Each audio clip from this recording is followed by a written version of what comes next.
What's good, Moguls Firms? I hope in grand, I hope in right.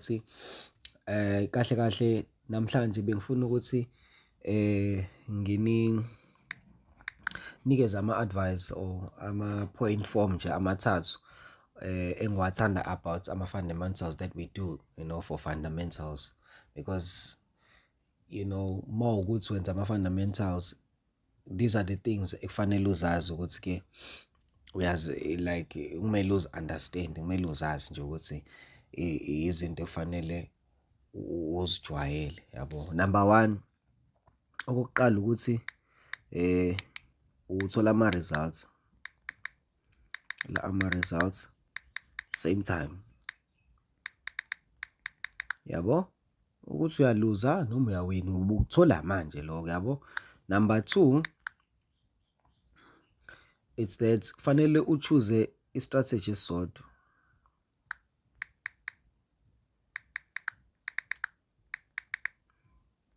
Then usimasterishe.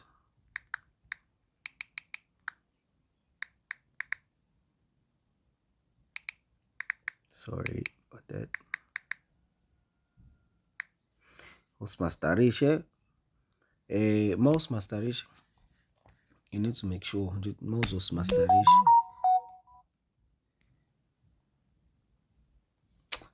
sorry about that, guys. So uma usimasterisha,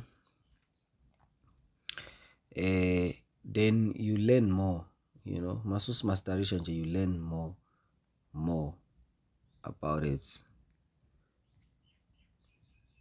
You learn more about it. And then number three, practice makes perfect. Abelungu basho njalo. Uyapractice up until you get it. You practice makes perfect.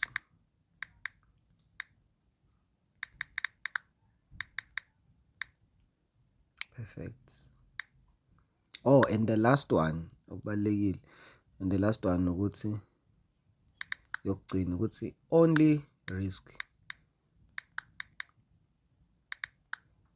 what you are willing to lose. So yeah, those are the 4 things that ekufanele uwazi uma ukuthi wenza ama-fundamentals. And I promise you, you'll make money. These are my advice, and uma ukuthi uyalalela, it's from my own experience, and ngibonile ukuthi hey, into kufanele uyilindele le uma ufuna ukuthi uma ukuthi awuyona like i-trader lenza ama-technicals, then these are the things ekufanele uzazi. Mina personally ngiyawathanda ama-fundamentals, umusa yena uthanda ama-technicals, but go-to lama-combination ayasizana, yabo, when it comes to trading. So I hope you enjoy this advice, guys. Make sure you tune in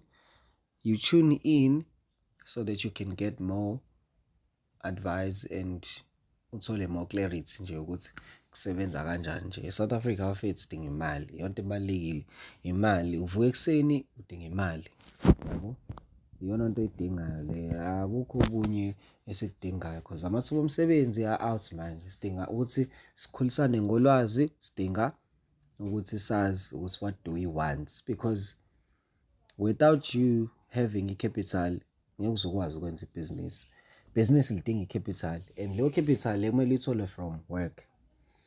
Once wayithola from work, uyisave, you investe la, and risk only what you're willing to lose. That's all I can say. Okay, shut up, guys. Peace.